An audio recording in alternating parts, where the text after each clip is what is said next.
The state hates you. They hate the fact they can't control you. They hate the fact that you can do and say whatever you please. And they want to change it.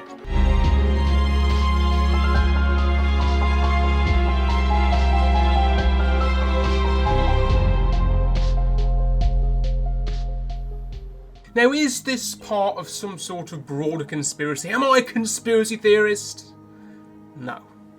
I haven't got that kind of autism. However, I do have a pair of eyes, and I can connect the dots. So when I start to see legislation, public figures talking about different ways of punishing so-called criminals or thought criminals, the picture becomes clear. We're heading towards a more authoritarian state ran by bureaucrats, making the average working man justify their own existence. I also started to look up the new Home Secretary, and her name is Shabina Mahmood. That's right, she's the first Pakistani Muslim to be the Home Office Secretary. That, in my view, is clearly a conflict of interest. She's already stated multiple times that her religion, that is Islam, is the most important thing in her life. And yet there are who knows how many offences have taken place with grooming gangs. How can she be an effective Home Secretary? I don't think she can be.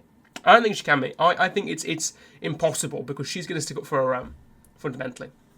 And then this gets worse. Now, Shabina Mahmood is introducing something called respect orders. Now, respect orders are these things which are going to start enabling the government to prevent you from going to any public place, prevent you from going into the football, going to restaurants, and even start penalising you, start punishing you before you've been convicted of an offence. That is her plan. Now, I would love to tell you this is a complete conspiracy theory, and that this is not true at all. But the bill is already going through Parliament. If you look here, it's already in the committee stage. This bill, which is going to destroy your inalienable rights, is already going through Parliament. It's already gone through its first and second reading. It's happening. Now, what is in this bill? What actually does it do? Well, the guys over at The Restorationist have done an absolutely amazing article on this. So thank you, Oliver, for doing this article. And what he talks about is that the government are having a lot of issues when it comes down to operational capacity of the prison system. They're having issues with building new prisons. So what is happening is that they are arresting more and more and more people, but they have fewer and fewer and fewer places to hold them. So it's forcing the government to think of new ways to detain people. Hence why so many people are now out on ridiculous bail conditions. I saw one video the other day where someone was out on bail, not for a violent offence, not for a violent crime or anything to do with that, for being in a protest. And one of their bail conditions was they couldn't own a flag. They couldn't own the English flag. That was one of their bail conditions. How utterly ridiculous is that, where you can't even own your own country's flag? Is ridiculous. And this gets much, much, much worse. Now, this started in 1998, the year I was born, with the ASBO. Then from the ASBO, we went to control orders, serious crime prevention orders, criminal behaviour orders, and we're at respect orders now. And all of these things have been done in order to try and reduce crime or reduce behaviour which is considered wrong or morally incorrect by the state. The first thing to mention about these respect orders is these income reduction orders, which makes it part of this legislation. I'm going to read this because I think it puts it really, really well. A breathtaking assertion of state authorities to seize citizens' wages for years after conviction. So what this means is that someone, let's say that you commit a crime, well, now after you've served your time, you're now going to get a reduction in your wages for years to come. So if you're a poor person, you are now not only going to be taxed, you're also going to have your income reduced by the state, not because of a fine that you have to pay, just because of they're reducing the amount of money that you can actually spend. This has never happened in British law. Now, I'm not going to talk about the legalese of this. It goes way over my head. Habeas corpus, Magna Carta. I didn't go to private school, so I'm going to avoid that kind of stuff. But what I want to focus on is the actual on-the-ground consequences of this very draconian bill. Of course, the second thing, now after your income has been reduced for doing pretty much nothing wrong, the next thing this bill comes into effect is pre-conviction punishment. In this country, you are presumed innocent until found guilty. But now, with this new order, you're going to have to face electronic monitoring of an unconvicted citizens based merely on speculation about potential future sentences. This is not a conviction. There's no evidence of guilt, but an administrative prediction that someone might receive a suspended sentence. And this triggers immediate surveillance and control. Now, the worst part about this, and I know he talks about it later on in the article, is that if you're a judge, you then have to state whether you shouldn't do this. So it is presumed that this should always happen. So it means that the administrative state wants people under complete electronic surveillance. Whether that is a tag, whether that is ensuring that they can see whatever you're doing online, who you're speaking to, everything, before you are convicted. Bear in mind, guys, right? You could be, and this could easily happen, you could have a visit by the police and they say, you said something that we didn't like online, right? And they say, right, we're going to label you with a public order offence. You then have to go to court. But before you even get to court, you might have all of your electronics seized. You may then have all of your electronic communication watched and surveilled, and you might have to wear an electronic tag, even though you haven't been convicted, just because someone said that you said something that hurt me emotionally, hurty words. And the judges are going to have to justify if they shouldn't do that, which means that this is going to happen automatically in almost every single case. I think he puts it brilliantly here. The implications are staggering. Sentencing, the state's most serious power short of warfare, becomes an administrative function controlled by politicians rather than independent judges. Courts transform into bureaucratic processing centres implementing executive policy rather than dispensing justice. The separation of powers which protects citizens from arbitrary state action dissolves into executive supremacy. So, the purpose of a court is that it's a semi-independent state that you go and they decide whether you broke a law or not. It's not the state, it's not Keir Starmer or the Home Secretary deciding that you should go to prison. It's not that, in theory anyway. What this means is that completely erodes that distinction. It erodes the executive state and the judiciary and the gap between the two completely. It means that now the judiciary are at the complete behest of the state. Here we start seeing more about the state-sanctioned theft income reduction orders, allowing courts to confiscate up to 20% of earnings above a threshold for the entire operational period of a suspended sentence. So that's 3 years. There's not a fine, it isn't a restitution, it isn't even punishment. It's systematic wealth extraction forced through threat of imprisonment. So, just to be clear, the government isn't fining you. You then have to pay up to 3 years of money gone for no reason. Just 'cause. It's not a restitution, it's not a fine. You just have to do it. And this is state-sanctioned theft. There's no other word for it. And this is what this woman wants to do to you.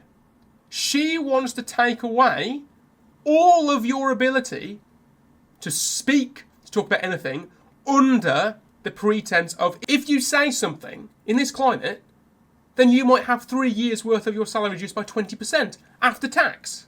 It is insane. It is insane, it is evil, it is wrong. The state claims authority to commandeer lawfully earned income years after conviction for minor offences. Someone convicted of a protest-related public order offence faces 3 years of state confiscation of their wages. A person guilty of offensive speech under ever-expanding definitions loses a fifth of their income above subsistence level. The provision creates parallel tax systems for those with convictions, transforming criminal justice into a revenue-generating enterprise where the state profits from criminalisation. If you have an incentive, then the state will follow that incentive. They're incentivising courts to criminalise speech. It's really that simple. If you're poor, you are going to be penalised for being poor. So all that's going to happen is that it's the working class people that are going to do this. they're going to resort to crime, or they're going to resort to getting money from a mate paid in cash. They're not going to be able to pay the 20%, and they're going to go to jail. The government wants to punish you for speaking truth and being poor. That is what this fucking bill is. Being poor and speaking truth. They're going to be criminal offences. Right? Not in writing. Oh, no. It's not going to be just, oh, you're poor, therefore prison. But this is effectively what this does. Talk about Labour. For the working man, bullshit. It's not for the working man. In any way, shape or form. It's disgusting, it's evil, it's wrong. And of course, I'm sure those people have seen this. Break the law will take away things you love. Break the law will take away the things you love. And this is what they want to do. They want to ensure... Now, this is section 13 and 16. And I'm sure you've seen this. Break the law will take away the things you love. Break the law will take away the things you love. Section 13 to 16 introduces prohibition requirements, which amount to cancelling people in real life. The drinking establishment entry prohibition requirement bans individuals from any pub, bar, or entertainment venue surveying alcohol. The public event attendance prohibition requirement excludes people from any event with public access. The restriction zone requirement requires geographic prisons with mandatory electronic monitoring. The driving prohibition requirement removes mobility regardless of whether offence involves a vehicle. I cannot state this strongly enough. They want to trap you in your home, just like they did with COVID, for saying hurty words, for saying anything. If I say, I believe that trans people have a mental health condition and need help. If someone found that offensive, or if you came here in the Boris wave, you should go home. If someone found that offensive and reported me, I could go down as a public order offence. Under these laws, I might be prohibited from going anywhere in public. I might be prohibited to going to a bar or a pub or a restaurant. I might be prohibited from going anywhere outside of my small village. You simply cannot imagine how evil this government is. Someone convicted of a minor public order offence cannot attend their child's school concert, meet friends at a pub, travel beyond prescribed boundaries, or drive to work. The restrictions bear no relationship to the original offence, instead of imposing generalised social exile. That is the future. And the worst part is this, Section 7, Section 10, which expansion of the offenders of particular concern categories, reveals the bill's authoritarian core. These provisions dramatically broaden special sentencing beyond terrorism to encompass vaguely defined national security offences, including any offence where foreign power involvement exists. The definition captures activities involving foreign governments, organisations or individuals. Terminology so broad it can criminalise legitimate journalism, academic research and political commentary. So what that means is, if I go on Twitter and I'm talking to a mate in America or a mate in Ukraine or a mate in Bulgaria and we're talking about, oh yeah, the UK's going to shit, yeah. I might be put under this sanction, under this section 7 to 10, because I'm speaking to someone that could be considered external. The foreign powers condition determination occurs through administrative processes, not criminal trial. Security officials, not judges, decide whether conduct involves in foreign elements. This classification triggers enhanced sentences, extended monitoring, and permanent restrictions without a specific conviction for security offences. They are creating a system where identical conduct receives vastly different punishment based on bureaucratic classification rather than judicial determination. And of course, all of this is going to happen behind closed doors. It's not going to be transparent. It's not going to be transparent at all. And of course, the last and most important thing of this bill is that you can do this retroactively. Multiple provisions apply retroactively to existing sentences and pending cases. Section 20's release notifications affect current prisoners. Section 7's national security provisions capture past conduct under expanded definitions. The foreign power conditions retroactively criminalises previous legal international engagement. You can't make it up. You simply cannot make it up. This bill is evil. It puts people in a digital gulag, is what it does. Now, I'm going to post this article down below in the comment section. You can read it. It's a really great piece, and I recommend reading the full thing. Something to consider. The purpose of a complex system is for that system to be unassailable, is for that system to be opaque. The more complex a system, the more opaque, the harder it is to understand. The more simpler a system, the easier it is to understand. So what is happening is the system is getting more complex. The way that they're doing sentencing is getting more complex. The way sentences are given is getting more opaque, being done by bureaucratic shadow organisations. We are heading towards a state which genuinely wishes ill on the people, on the native people, simply for stating truth, simply for stating facts or reality. It was said very famously that my facts do not care about your feelings. Well, the government doesn't see it that way. Because under current law, just saying that could be a public order offence. Just saying that. Bringing these in, I'm basically going to be cancelled in real life. You could be cancelled in real life. So why is the state so terrified of what you have to say? Because we know and we can see that what is going on in our country is wrong. And they're petrified of people coming out and stating the truth. Terrified of it. This is why I'm so adamant in creating more videos and more content. Because if they want you silenced, then you should shout louder. If they want to punish you for spending time with your friends and family, then you should spend more time with them. If they want to punish you for stating fact over their fiction, then you should state fact in every single way that you can. The future is grim, but we can repeal this. What we can't repeal is the demographic collapse of our country.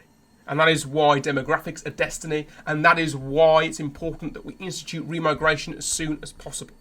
Because even if this comes in, well, we can elect people, hopefully, that are based and understand that this is wrong. And they can repeal it. We cannot repeal demographics. Or at least, we can't repeal demographics without some real serious challenges taking place. Do you really want this kind of future? I certainly don't. More people should be talking about it. Because this is not going away anytime soon.